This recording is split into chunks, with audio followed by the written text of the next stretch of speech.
भेंडी भजा रिछु खाइब रिछु भेंडी भजा खाइब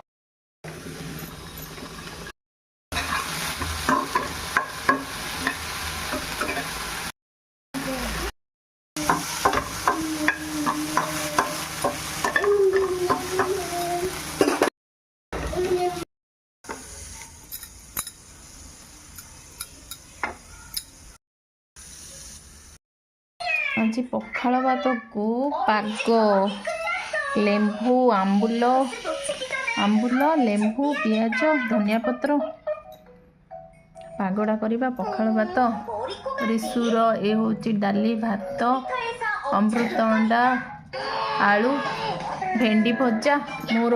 पखाल भात अल्प थी तो हांडी शुखला टे आनी भजा आउ डाली